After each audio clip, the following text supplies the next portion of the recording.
আমরা এমন একটি সমাজে বাস করি যা আজও পুরুষ প্রধান। আজও যখন কোনো বাড়িতে কন্যা সন্তানের জন্ম হয় তখন বেশিরভাগ বাড়িতেই হতাশা ছেয়ে যায়। কিন্তু এটা আমাদের অজ্ঞানতা ছাড়া আর কিছুই নয়। এখনো অনেক বাড়িতে মেয়েদেরকে বোঝা মনে করেন, কিন্তু আপনি জেনে অবাক হবেন যে কন্যা সন্তানের জন্ম যার তার ঘরে হয় না, বরং তার ঘরেই হয় যে ভাগ্যশালী হয়ে থাকে আর যে আগের জন্মে পুণ্য অর্জন করেছে। আজকে আমরা এটাই জানব যে ভগবান কোন ঘরে কন্যা সন্তান জন্ম দেওয়ার জন্য বেছে নেন, আর সেটা কোন পুণ্যকর্ম যেটা করার জন্য কোনো মানুষ কন্যা সন্তানের মাতা পিতা হয়ে থাকেন। একদিন ভগবান শ্রীকৃষ্ণের কাছে অর্জুন জিজ্ঞাসা করলেন, হে মাধব, কোন কর্মের জন্য কোনো মানুষের ঘরে কন্যা ধন লাভ হয়, অর্থাৎ কেমন ঘরে মেয়েদের জন্ম হয়? তখন শ্রীকৃষ্ণ অর্জুনকে বললেন, হে পার্থ, যদি কারোর ঘরে পুত্র সন্তান ভাগ্যের ফলে হয়ে থাকে তাহলে কন্যা সন্তানের জন্ম সৌভাগ্যের ফলে হয়। আর যে স্ত্রী অথবা পুরুষ আগের জন্মে পুণ্য কাজ করেছেন তারাই একটি কন্যার মাতা পিতা হওয়ার সৌভাগ্য লাভ করে থাকেন।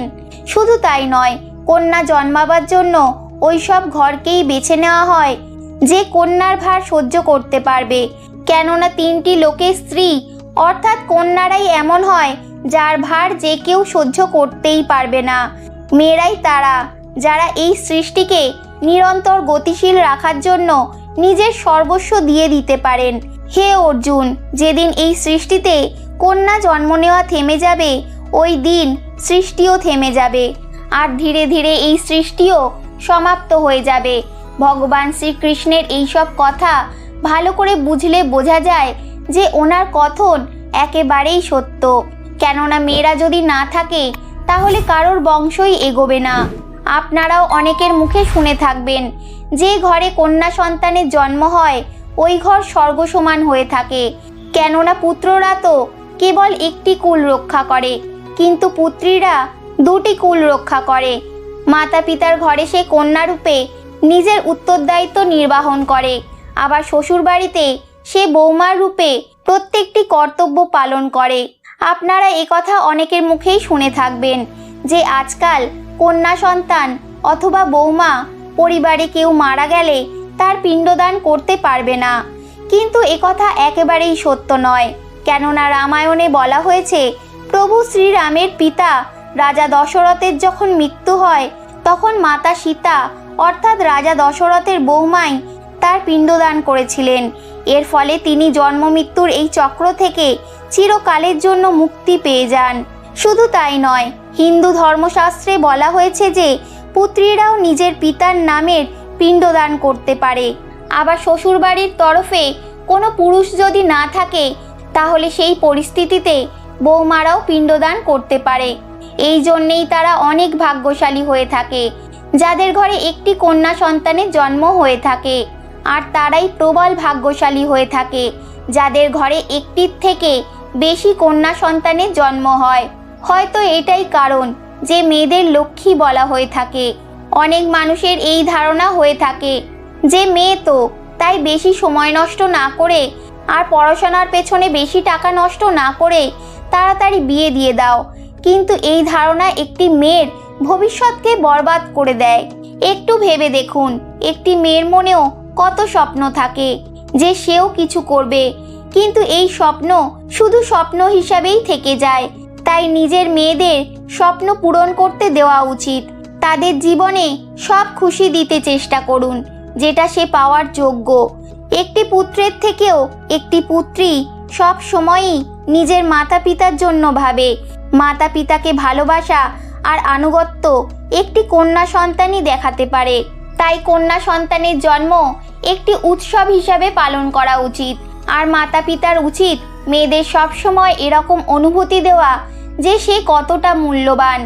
মেয়েরা কখনোই পিতার বোঝা নয়, সে কেবল নিজের এবং নিজের পরিবারের ভাগ্য তৈরি করার জন্যই জন্ম নেয়। একটি কথা অনুসারে দুই বন্ধুর অনেক দিন পরে দেখা হলো। এক বন্ধু অন্য বন্ধুকে তার সম্বন্ধে জিজ্ঞাসা করে, তো উত্তরে সে বলল, আমার অবস্থা তো একদম ঠিক, আর এটা হওয়া উচিত, কারণ আমার দুটি ছেলে আছে। আর তখনই সে তার বন্ধুকে জিজ্ঞাসা করে, তোর ঘরে কটা বাচ্চা আছে? দ্বিতীয় বন্ধু খুশি খুশি উত্তর দেয় যে আমার ঘরে 2টো কন্যা সন্তান আছে। এ কথা শুনে প্রথম বন্ধু আকাশের দিকে তাকিয়ে ভগবানকে ধন্যবাদ দেয় আর বলে, আমি তো ধন্য, আমার ঘরে কন্যা সন্তান নেই। এ কথা শুনে দ্বিতীয় বন্ধুর চোখে জল চলে আসে। তখনই তার সাথে থাকা তার কিশোরী মেয়ে তার বাবার বন্ধুকে বলে যে, কাকামশাই, ভগবান সবসময় ভাগ্যবানকেই কন্যা সন্তান দেন, কখনো গরিবকে কন্যারূপী মাতা লক্ষ্মীকে দেন না। বন্ধুগণ, ভগবান তাকেই কন্যা সুখ দেন যার মধ্যে পালন করার ক্ষমতা থাকে, যে গরিব হওয়া সত্ত্বেও নিজের মেয়েকে পালন করতে পারে। একবার স্বামী বিবেকানন্দ বৈষ্ণোদেবীর সিঁড়িতে উঠছিলেন। পাশ দিয়ে এক কৃষক নিজের কন্যাকে নিজের কাঁধে বসিয়ে সিঁড়ির উপরে উঠছিলেন। তখনই স্বামী বিবেকানন্দ বললেন যে, বাবা, আপনার কন্যার বোঝা আপনাকে হয়তো কষ্ট দিচ্ছে, একে আমি নিয়ে যাচ্ছি আর মাতা বৈষ্ণোদেবীর দরবার পর্যন্ত পৌঁছে দিচ্ছি।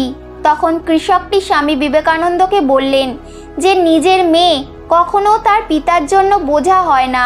মেয়ে যদি বাবার কাঁধের উপরে থাকে তাহলে সে তার সব বোঝাকে হালকা করে দিতে পারে।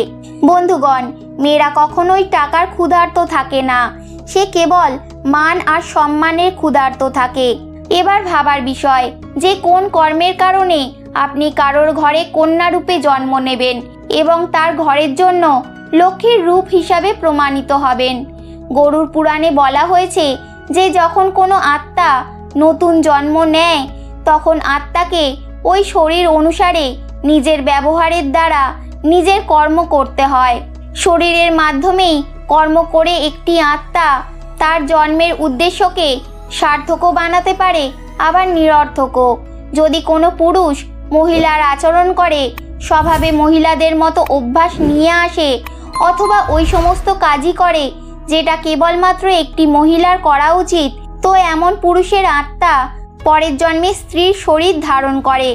আবার গরুড় পুরাণে এও বলা হয়েছে, যদি কোনো ব্যক্তি মৃত্যুর অন্তিম সময়ে কোনো স্ত্রীকে মনে করে প্রাণ ত্যাগ করেন তাহলে সে পরের জন্মে স্ত্রী রূপে জন্ম নেয়। আবার যদি অন্তিম সময়ে পরমেশ্বরের নাম নেয় তাহলে সে মুক্তির পথে অগ্রসর হয়ে যায়।